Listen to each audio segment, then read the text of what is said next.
Stan Gibilisco here. It is April 6, 2018, at about 10 minutes past 10 in the morning Mountain Daylight Time.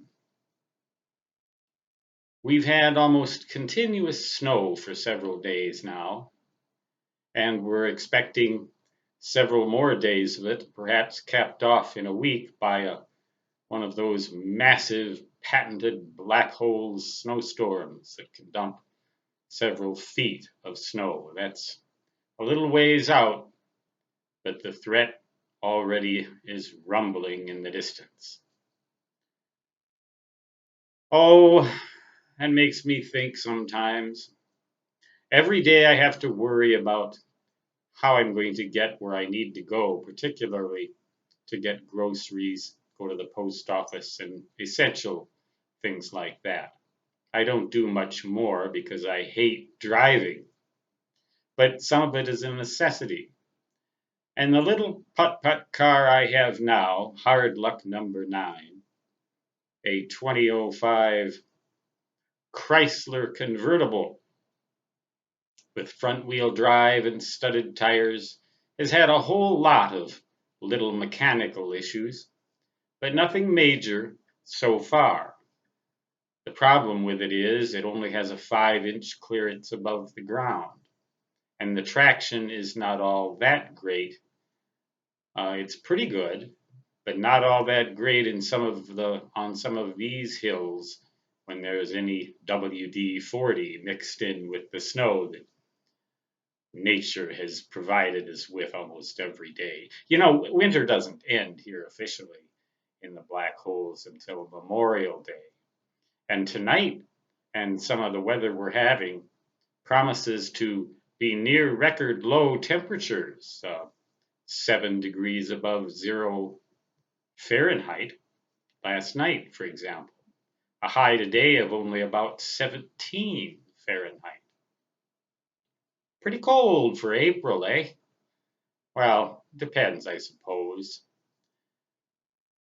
But I began thinking some of the strange thoughts that start to occur to you when the future looks a little bit brighter in terms of financial uh, outlook.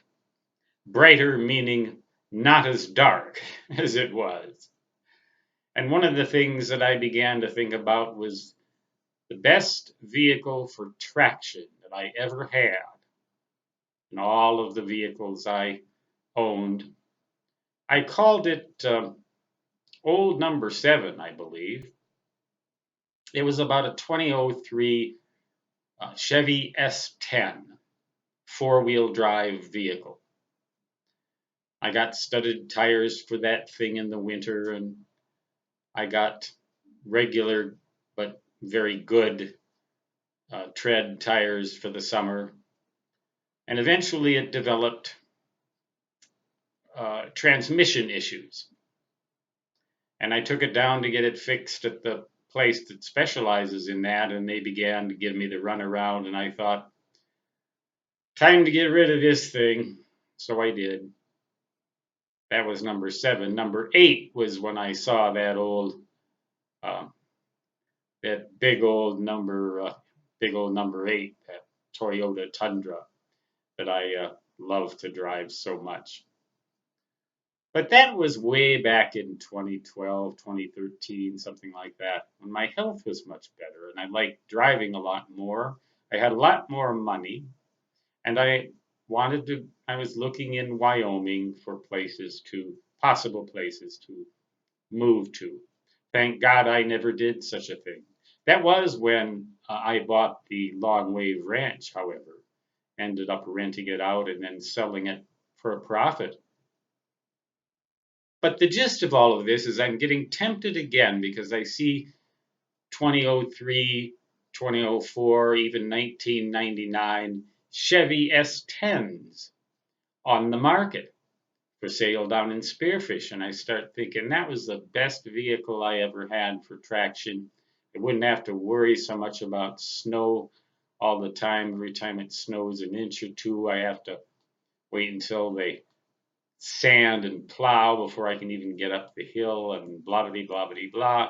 Began to think of excuses to go out and spend about $7,000, $6,000 on a Chevy S10, a 1999 Chevy S10. But I think maybe that was when I had to stop and really give this issue some thought. To what extent am I deluding myself here? To what extent, what else would I have to worry about? It'd probably be as is, no warranty, automatic transmission, four-wheel drive, but the bloody thing is almost 20 years old. It's going to have problems, and they are not obligated to tell me what those problems are. I would have to get it inspected. I'd probably have to get 2 sets of 4 good tires, or at least 1 good set of studded tires for the winter. I'd have a whole mess of mechanical issues that would crop up, some of which would surprise me when I was in the middle of nowhere and 10,000 miles from nowhere yet. All of these things began to occur to me, and I started thinking, the temptation to spend money is awfully strong when you get the slightest penny to spend, or you think you have the slightest less severe deficit to deal with. It seems to be an ingrown trait of a lot of people, but I've resisted that as much as I possibly can. Now that I'm so tired that it would be a trek just to go down the 15 miles to Spearfish to look at the bloody thing, then I would get tempted. I'd take it for a test drive and they'd have it all dialed up. And I'd think, I really thought that was the best traction vehicle I ever had, and maybe I ought to think about getting another one. But I'm not going to do it. I'm not going to let temptation get the better of me. The Lord's Prayer says, lead us not into temptation. And I feel like perhaps I'm being led by some bad force into temptation. Spending money that I really don't have is nothing but an illusion. Would be an even older vehicle than the other Chevy S10 was. The mechanical problems would crop up. I'd probably have to get a new battery for the thing. The engine block might be cracked, and I'd be surprised by that little detail only later.